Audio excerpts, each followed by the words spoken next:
Rumah itu berdiri bagai anomali yang menantang logika ruang kota.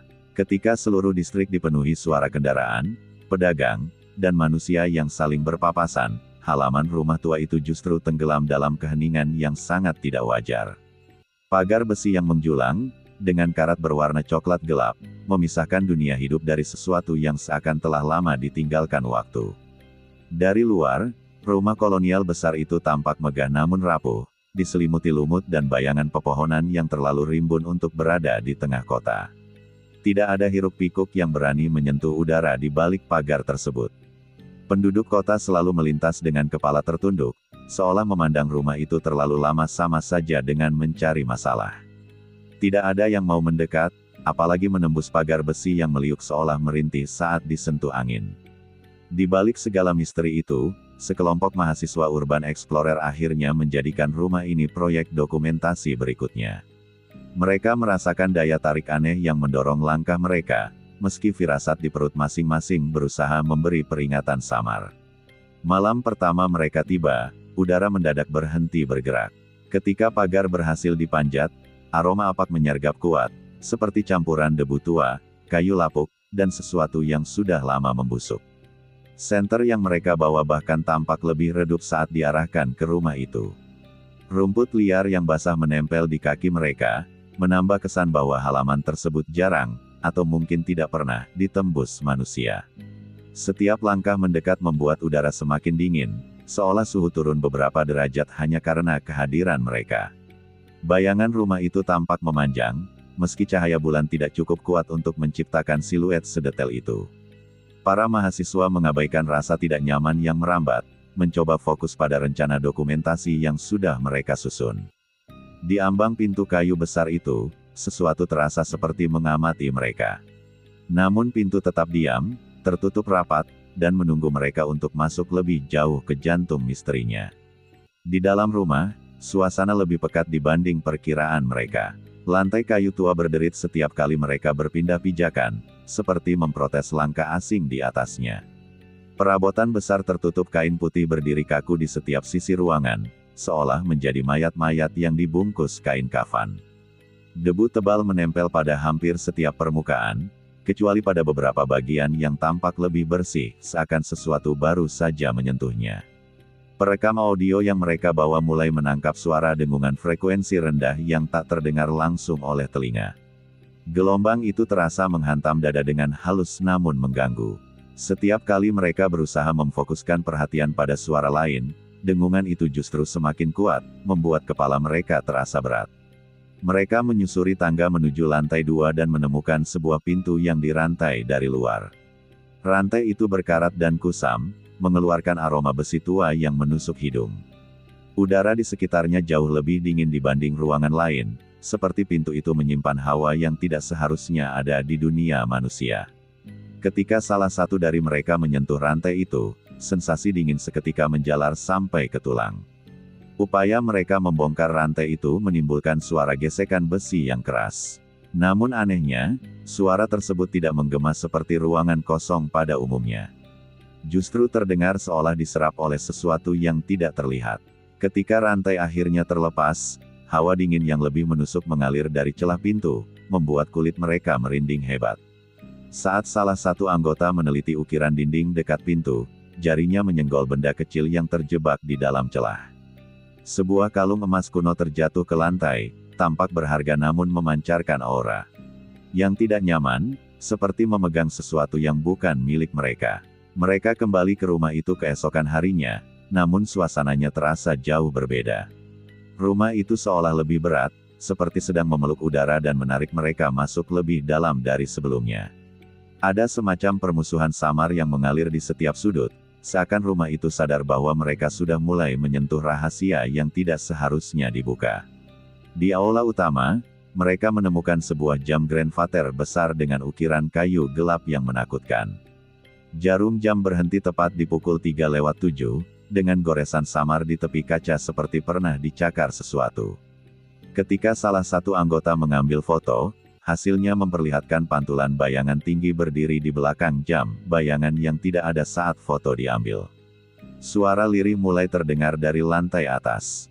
Bukan langkah kaki biasa, tapi seperti sesuatu yang diseret, lambat dan berat. Mereka semua membeku, menyadari bahwa mereka tidak mendengar hal itu pada kunjungan pertama. Suara itu berhenti tiba-tiba, seolah apapun yang bergerak kini sedang mendengarkan mereka kembali. Ketika mereka memutuskan untuk keluar sejenak, lampu jalan di depan rumah padam bersamaan.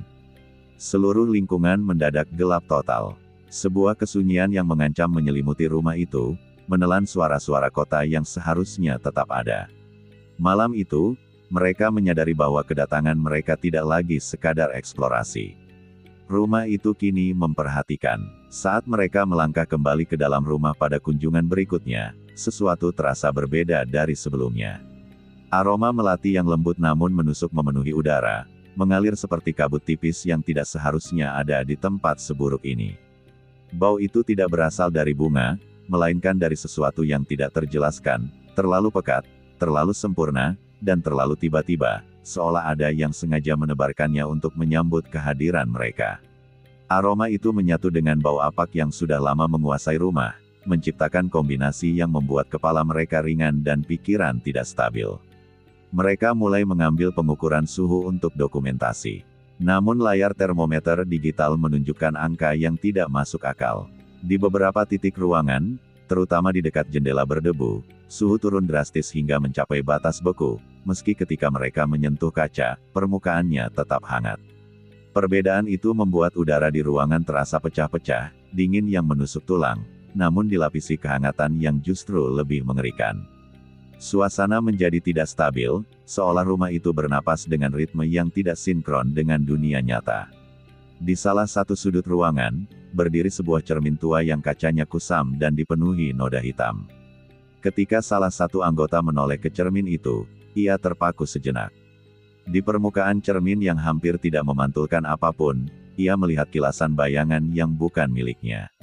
Bukan jeda panjang, bukan refleksi kabur, melainkan sekilas tajam seperti kilat, wajah pucat seorang wanita dengan mata yang kosong dan leher terkulai, seolah digantung oleh sesuatu yang tidak terlihat. Bahkan sebelum ia sempat memastikan apa yang dilihatnya, bayangan itu menghilang seperti embun di depan cahaya. Perekam video yang mereka letakkan di meja tua tiba-tiba menangkap pergerakan tirai jendela yang perlahan bergoyang. Tidak ada angin, tidak ada ventilasi yang terbuka. Tirai itu tampak bergerak dari bawah ke atas, seperti ada tangan kecil yang mendorongnya. Suara gesekan kain terdengar lembut tapi jelas, meninggalkan jejak ketegangan yang menempel di kulit mereka.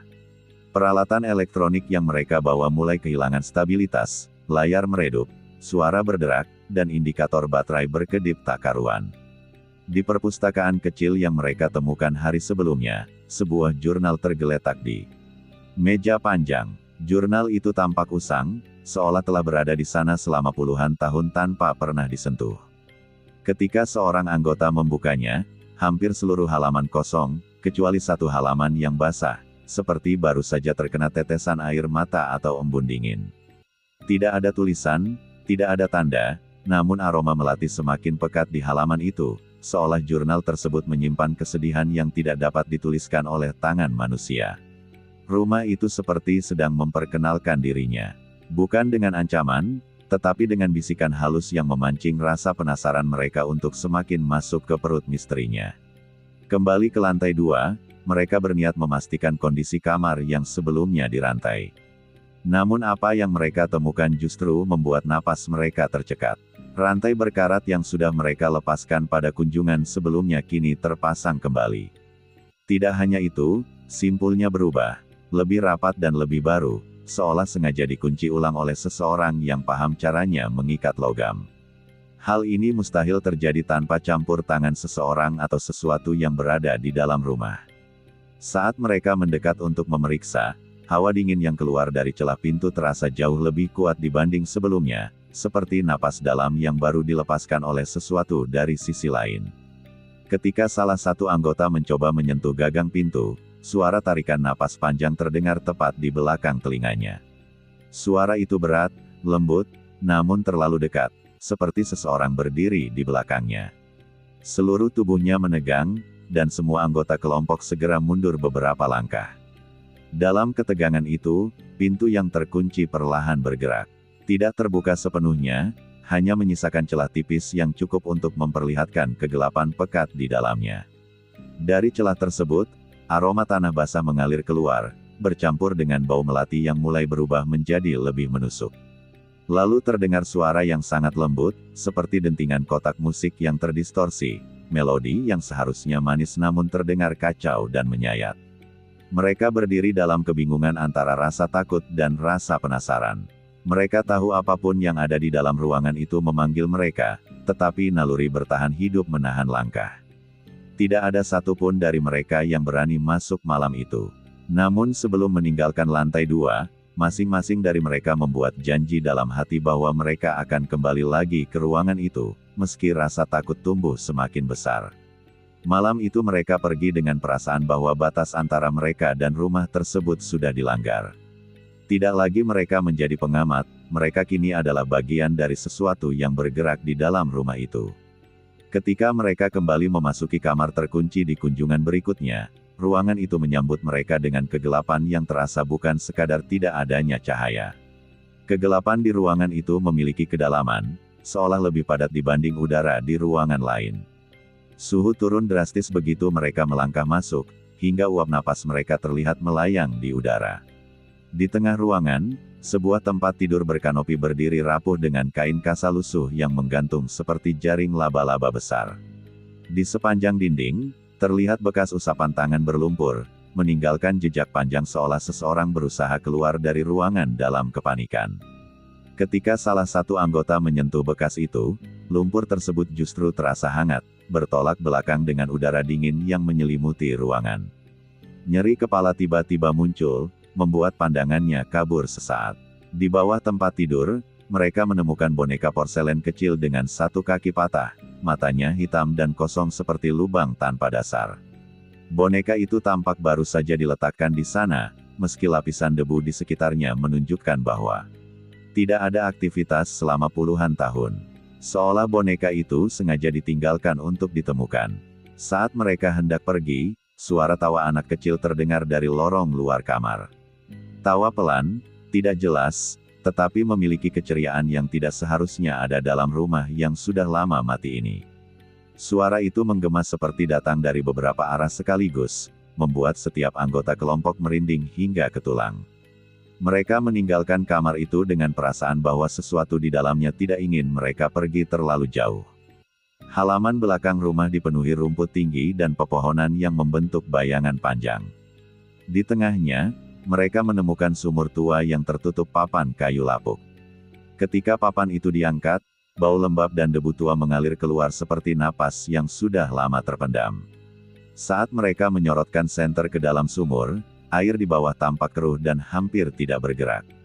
Namun permukaan air itu memantulkan bayangan yang tidak sesuai dengan posisi mereka. Bukan wajah mereka yang muncul, melainkan wajah seorang wanita muda, pucat, dengan mata basah dan tatapan kosong. Wajah itu terlihat sedih, begitu sedih hingga udara terasa semakin berat ketika pantulan itu berubah bentuk. Tiba-tiba pantulan itu hilang, digantikan kegelapan pekat. Lalu terdengar bunyi benda berat jatuh ke dalam sumur, seolah sesuatu terlepas dari tepiannya dan menghantam permukaan air. Getaran suara itu menyusup ke dada mereka, memaksa mereka mundur. Saat mereka melangkah pergi dari sumur, salah satu anggota melihat sesuatu yang menempel di bibir sumur, sehelai rambut panjang berwarna hitam, basah, dan terpuntir seolah baru saja ditarik dari dalam air. Ketika disentuh, rambut itu dingin seperti es, namun meneteskan air yang terasa hangat. Suasana halaman belakang berubah, terasa seperti ada yang bersembunyi di antara pepohonan, memperhatikan mereka dengan ketenangan yang mengancam.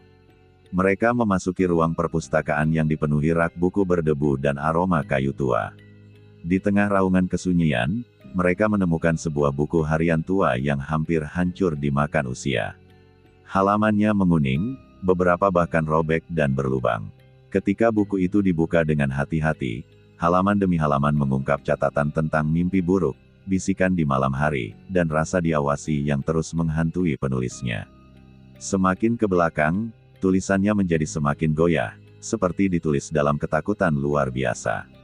Pada halaman terakhir, Hanya ada satu kata yang ditulis berulang-ulang dengan tinta yang semakin kabur, nama, Elara.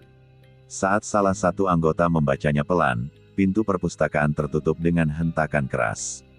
Debu beterbangan, rak buku berderak, dan suhu ruangan turun tiba-tiba. Mereka membeku saat mendengar suara langkah ringan mendekat dari arah pintu yang tertutup. Ketika pintu berhasil mereka buka, ruangan di luar tampak lebih gelap daripada sebelumnya. Lampu minyak kecil yang seharusnya sudah mati kini menyala dengan api kecil yang berkedip, seolah menandai kehadiran sesuatu. Nama itu, Elara, bergaung dalam pikiran mereka, membentuk kait tak terlihat yang menarik mereka lebih dalam ke sejarah rumah itu. Loteng rumah itu terasa seperti dunia berbeda, bertolak belakang dari udara dingin yang mereka rasakan di ruangan lain. Panas dan pengap menempel di kulit, meskipun tidak ada alasan logis mengapa tempat tertinggi rumah justru lebih panas daripada bagian bawah tanah.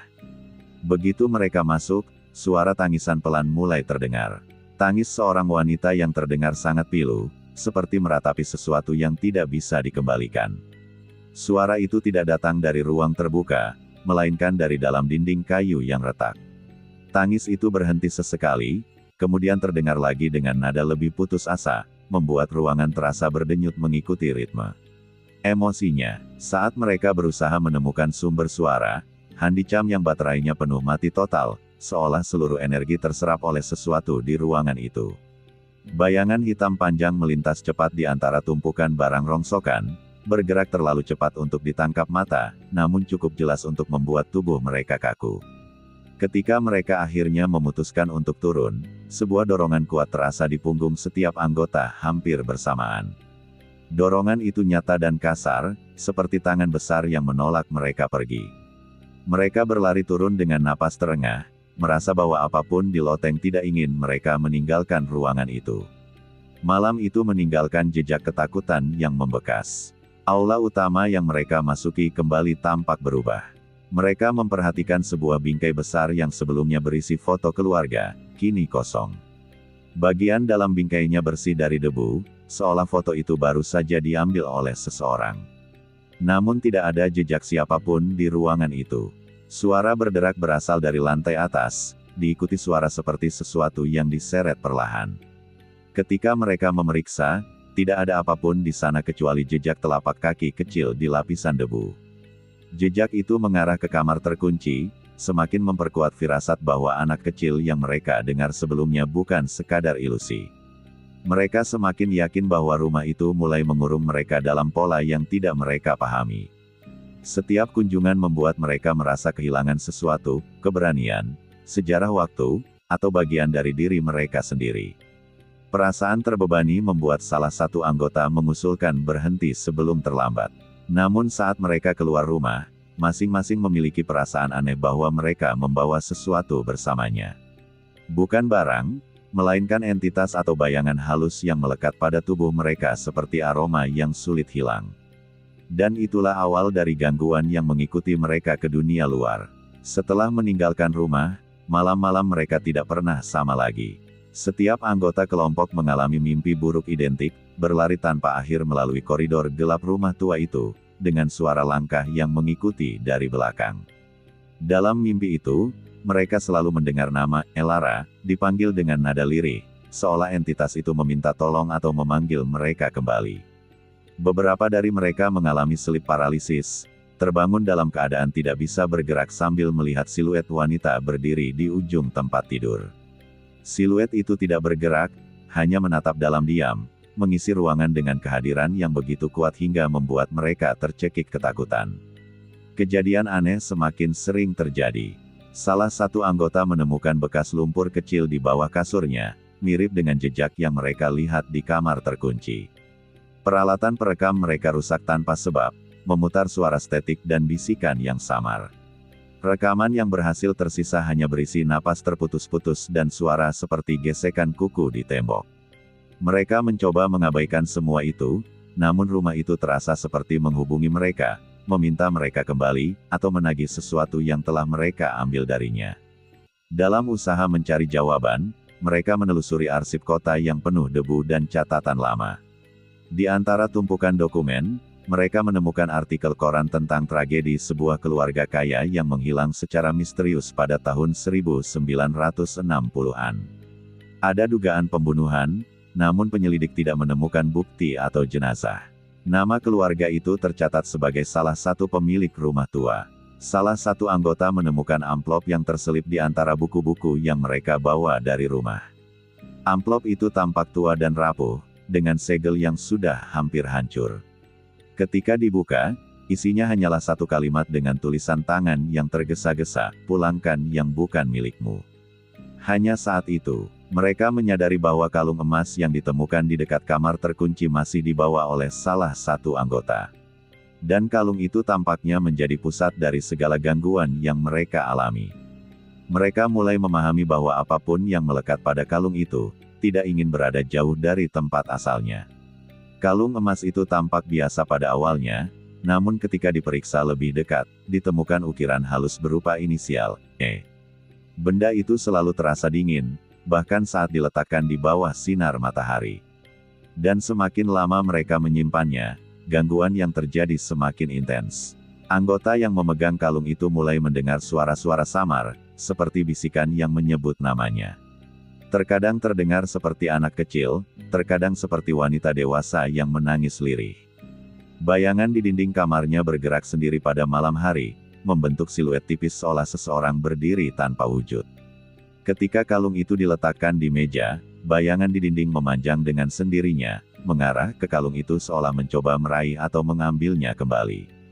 Kejadian itu membuat mereka yakin bahwa kalung itu memang milik seseorang yang tidak lagi hidup, mungkin Elara. Mereka sepakat untuk mengembalikan kalung itu ke rumah. Namun bahkan sebelum mereka bersiap, seseorang melintas di jendela rumah tua ketika mereka mendekat. Bayangan samar, bergerak cepat, seolah menunggu kedatangan mereka kembali. Rumah tua itu menyambut mereka kembali dengan keheningan yang lebih mencekam. Begitu melangkah masuk, udara dingin langsung menyergap, dan aroma melati tajam menusuk hidung. Mereka membawa kalung itu dengan perasaan bersalah, seperti memegang sesuatu yang direnggut dari tangan yang masih merindukannya. Mereka pergi ke lantai 2, menuju kamar terkunci tempat kalung itu ditemukan. Namun pintu kamar kini disegel dengan papan kayu tebal dari dalam, seolah seseorang berusaha menahan sesuatu agar tidak keluar. Mereka meletakkan kalung itu di depan pintu, dan beberapa detik kemudian terdengar suara desahan lembut dari balik pintu, seperti tarikan napas terakhir seseorang. Namun keheningan setelah itu tidak membuat suasana lebih baik. Rumah itu terasa semakin hidup, seolah energi gelap di dalamnya baru saja dibangunkan dari tidur panjang. Mereka merasakan rumah itu bergerak bersama napas mereka, mengikuti langkah mereka dari ruangan ke ruangan. Mengembalikan kalung itu tidak menghentikan gangguan. Justru seolah membuka pintu lain yang tidak seharusnya terbuka. Di ruang tamu, mereka melihat perubahan yang tidak wajar. Semua bingkai foto keluarga yang tersisa kini terbalik menghadap dinding, sementara beberapa lainnya dicoret-coret dengan garis merah yang menyerupai luka. Pada salah satu foto potret seorang pria tua, mata sebelah kanan pada gambarnya dicoret dengan warna merah gelap seperti darah yang mengering. Tiba-tiba terdengar suara geraman rendah dari bawah lantai. Suara itu dalam dan berat, seolah berasal dari makhluk yang tertahan di ruang sempit. Lantai kayu bergetar halus, membuat mereka berbalik panik mencari sumbernya.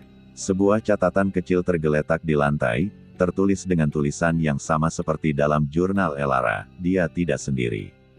Kata-kata itu menusuk langsung ke dalam pikiran mereka. Saat mereka keluar, mereka melihat bayangan anak kecil berdiri di jendela lantai atas. Bayangan itu melambaikan tangan dengan gerakan patah-patah, seolah sendinya tidak bergerak secara normal. Dan di detik berikutnya, bayangan itu menghilang begitu saja. Mereka tahu rumah itu menyimpan lebih dari satu entitas. Mencari jawaban lebih jauh, mereka menemukan arsip kota yang tidak pernah dibuka untuk umum. Arsip itu berisi catatan tentang ritual gelap yang pernah dilakukan oleh kepala keluarga pemilik rumah. Ritual yang diklaim dapat mempertahankan kekayaan, namun harus dibayar dengan pengorbanan jiwa keluarga sendiri. Nama terakhir dalam daftar korban adalah Elara, putri bungsu keluarga tersebut.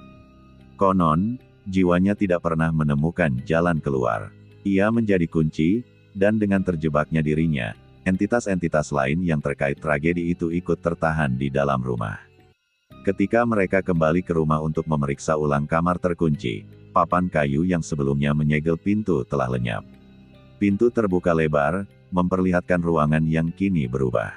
Di dalamnya terdapat potongan kain putih yang berserakan, dan sebuah kursi goyang tua bergerak perlahan, bergoyang tanpa ada yang menyentuh. Mereka merasakan bahwa rahasia terdalam rumah itu semakin terkuak, namun harga untuk mengetahuinya semakin besar. Dengan tekad mengakhiri semuanya, mereka memutuskan untuk menghabiskan 1 malam penuh di rumah tersebut, membawa peralatan dokumentasi dan perlengkapan sederhana untuk melindungi diri.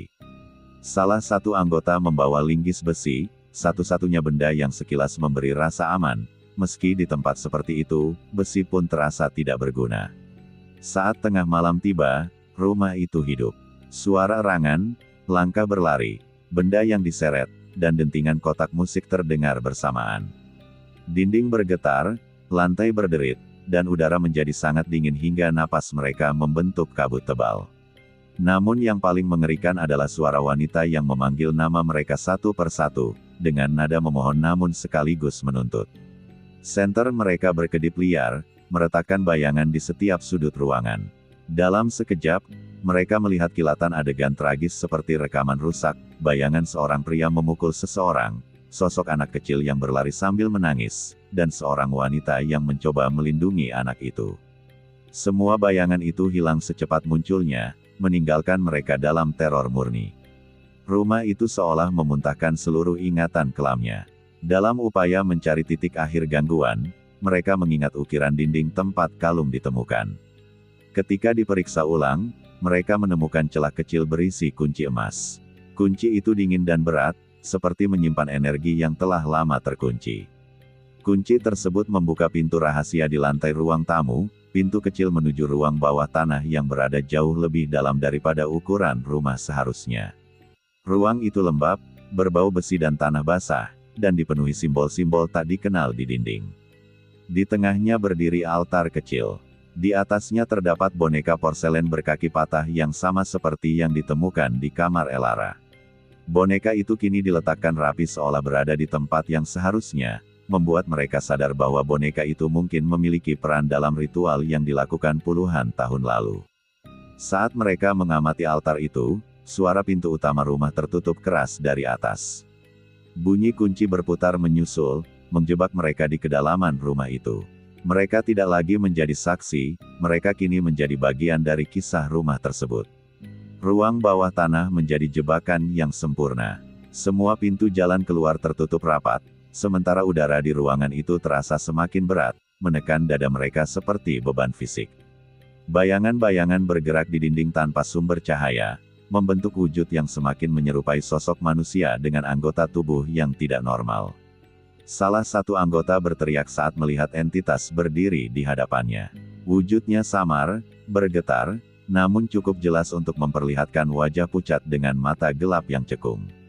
Entitas itu mendekat perlahan, membuat udara di sekitarnya menurun drastis hingga kulit mereka mati rasa.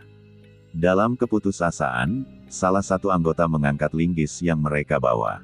Linggis itu tidak digunakan untuk menyerang, melainkan sebagai simbol keberanian terakhir, penanda bahwa mereka belum menyerah. Sementara itu, anggota lain mulai membaca doa dalam nada bergetar. Doa itu tidak spesifik, hanya harapan dari hati yang putus asa agar sesuatu memberi mereka jalan keluar. Untuk sesaat, entitas itu mundur, memberikan celah kecil. Mereka memanfaatkan kesempatan itu untuk mencari jalan lain dan menemukan ventilasi kecil di sudut ruangan. Dengan usaha keras dan ketakutan yang mendesak, mereka merusak ventilasi itu hingga cukup besar untuk keluar satu persatu. Namun mereka tahu entitas itu hanya menunda, bukan menyerah. Mereka merangkak keluar dari rumah tua itu sesaat sebelum matahari terbit. Cahaya fajar terasa seperti penyelamat yang datang tepat waktu. Nafas mereka terengah, tubuh mereka gemetar, namun mereka berhasil keluar dari mimpi buruk hidup-hidup, meski dengan luka yang tidak terlihat. Saat berlari menjauh, mereka menoleh ke belakang dan melihat dua bayangan berdiri di jendela lantai atas, seorang wanita dan seorang anak kecil. Keduanya menatap mereka tanpa bergerak, seolah mengawasi kepergian mereka dengan perasaan yang sulit ditebak, antara sedih, marah, dan pasrah. Rumah itu kembali sunyi setelah mereka pergi. Pagar besinya berdiri kokoh, menutupi aib dan tragedi yang terkubur dalam sejarahnya, sementara kota di luar mulai bangun dengan hiruk-pikuk yang tidak tahu apa yang terjadi semalam. Para mahasiswa itu sepakat untuk menghapus seluruh rekaman yang mereka buat. Mereka tidak ingin suara, gambar, atau bukti apapun tentang rumah itu tetap ada. Mereka juga berjanji tidak akan membahas kejadian itu lagi. Tidak ada yang ingin mengundang kembali sesuatu yang sudah mereka tinggalkan. Bertahun-tahun kemudian, ketika mereka bertemu tanpa sengaja, mereka mendengar kabar bahwa rumah tua itu telah diratakan dengan tanah dan digantikan oleh gedung pencakar langit modern. Namun ada satu hal ganjil yang selalu terjadi, alarm kebakaran di gedung tersebut berbunyi setiap malam pada pukul 3:07 dini hari, waktu yang sama ketika jarum jam tua di rumah itu berhenti. Waktu yang tidak pernah berjalan bagi jiwa yang tertinggal. Waktu yang mengikat Elara selamanya.